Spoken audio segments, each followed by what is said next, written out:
स्वागत है आप सबका लाइव लॉ की इस खास पेशकश कोर्ट्स पिछले सप्ताह में। मेरा नाम है सैयद आमिर हुसैन और मैं आपको बताऊंगा हिंदुस्तान के सभी कोर्ट से आने वाली बड़ी अपडेट्स के बारे में संक्षेप में। लेकिन अगर आप किसी भी खबर के बारे में गहराई से जानना चाहते हो या अन्य जरूरी खबरें पढ़ना चाहते हो तो जरूर लॉग इन करिए हमारी वेबसाइट पे www.livelaw.in या हिंदी में पढ़िए hindi.livelaw.in पे। साथ ही इन सब खबरों के लिंक आपको डिस्क्रिप्शन में मिल जाएंगे। तो चलिए शुरू करते हैं। सुप्रीम कोर्ट सोमवार 8 जनवरी को सुप्रीम कोर्ट और उच्च न्यायपालिका में न्यायाधीशों की नियुक्ति के लिए कलीजियम प्रणाली के संबंध में चिंताओं को उठाने वाली याचिका पर सुनवाई के लिए एक पीठ गठित करने पर सहमत हो गया।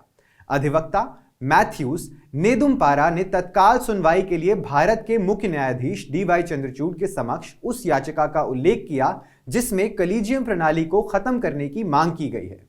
वकील ने कहा कि हाल ही में सेवानिवृत्त न्यायाधीश न्यायमूर्ति संजय किशन कौल ने दिसंबर 2023 में PTI को दिए अपने साक्षात्कार में वर्तमान कलीजियम प्रणाली में दोषों पर प्रकाश डाला था।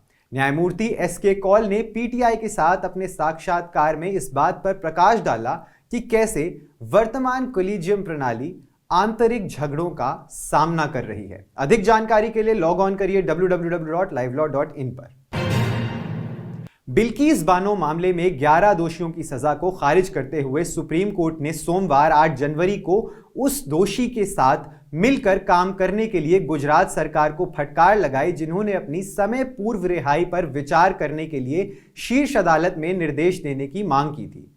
दोषियों की रिट याचिका के जवाब में अदालत ने मई 2022 में गुजरात राज्य को सजा माफी याचिका पर विचार करने के लिए उपयुक्त सरकार माना था, जिससे घटनाओं की श्रृंखला शुरू हो गई, जिसके परिणाम स्वरूप सभी 11 आजीवन कारावास की सजा काट रहे लोगों को रिहा करा गया।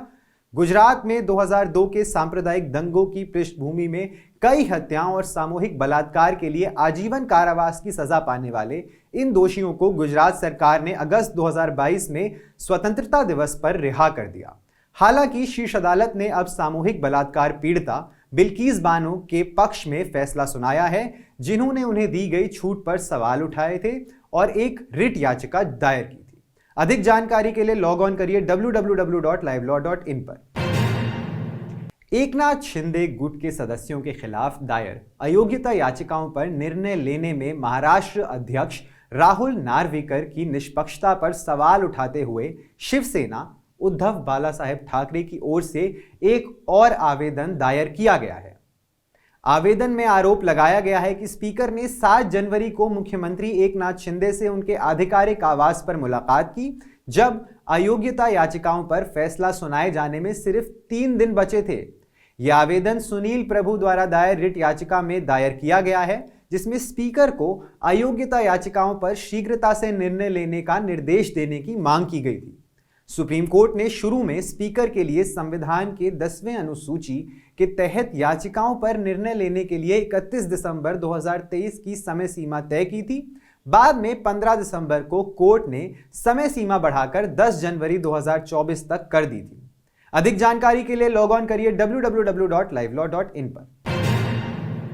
भारत के मुख्य न्यायाधीश DY चंद्रचूड़ की अध्यक्षता में सुप्रीम कोर्ट की 7 न्यायाधीशों की संविधान पीठ ने मंगलवार 9 जनवरी को अलीगढ़ मुस्लिम विश्वविद्यालय यानी AMU की अल्पसंख्यक स्थिति के मुद्दे पर जुड़े मामलों की सुनवाई शुरू की।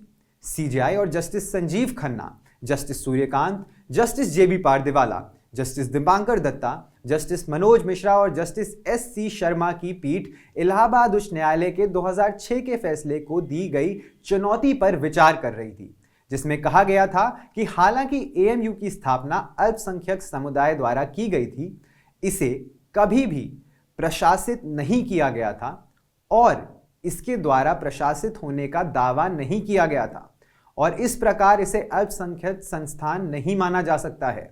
अधिक जानकारी के लिए लॉग ऑन करिए www.livelaw.in पर। सुप्रीम कोर्ट ने 8 जनवरी को एक मामले में जहां गुवाहाटी उच्च न्यायालय ने अदालत को गुमराह करने के प्रयास के लिए एक वकील पर 20,000 रुपए का जुर्माना लगाया था, वकील द्वारा बिना शर्त माफी मांगने के बाद उच्च न्यायालय से उस पर पुनर्विचार करने का अनुरोध किया है।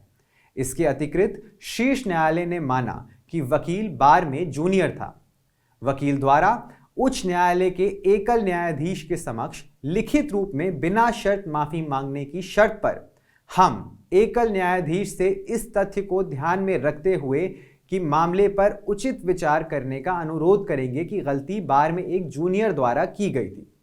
भारत के मुख्य न्यायाधीश डीवाई चंद्रचूड़, जस्टिस जेबी पारदेवाला और जस्टिस मनोज मिश्रा ने आदेश दिया।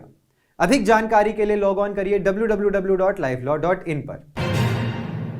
सुप्रीम कोर्ट शुक्रवार 12 जनवरी को मुख्य चुनाव आयुक्त और अन्य चुनाव आयुक्त नियुक्ति, सेवा की शर्तें और कार्यालय की अवधि अधिनियम 2023 की धारा 7 और 8 की संवैधानिकता को चुनौती देने वाली कांग्रेस नेता जया ठाकुर की याचिका पर सुनवाई के लिए सहमत हो गया, लेकिन शीर्ष अदालत ने कानून पर तत्काल रोक लगाने से इनकार कर दिया।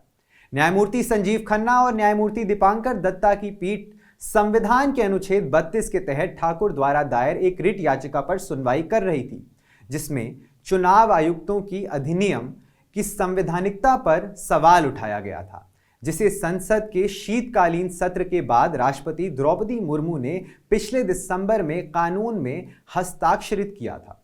इस विधायी कदम के माध्यम से भारत के मुख्य न्यायाधीश को मुख्य चुनाव आयुक्त यानी सीईसी और अन्य चुनाव आयुक्तों की नियुक्ति करने वाली समिति से हटा दिया गया, जिसने अब इस संवैधानिक चुनौती को जन्म दिया है।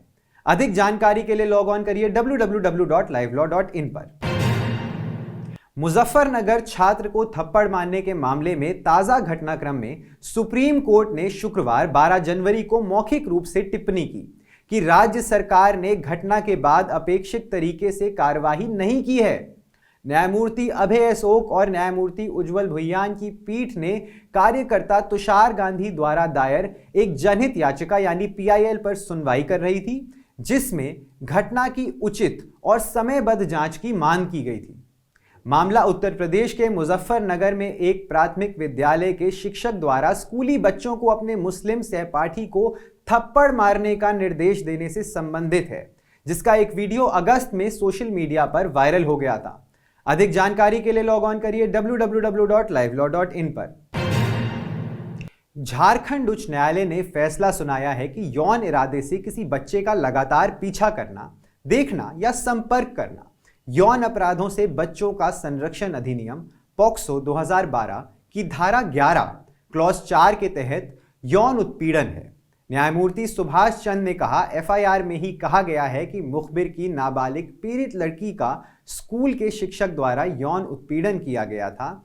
वह उसे छेड़ता था, उस पर बुरी नज़र भी थी, इसीलिए उसके खिलाफ स्कूल के प्रिंसिपल से शिकायत की गई और उसे स्कूल के शिक्षक के पद से हटा दिया गया। इसके बाद उसने उन्हें देख लेने की धमकी दी थी। यह फैसला याचिकाकर्ता की ओर से विशेष पॉक्सो अदालत द्वारा याचिकाकर्ता अभियुक्त को आरोप मुक्त करने के आवेदन को खारिज करने के आदेश के खिलाफ दायर एक आपराधिक पुनरीक्षण याचिका में आया।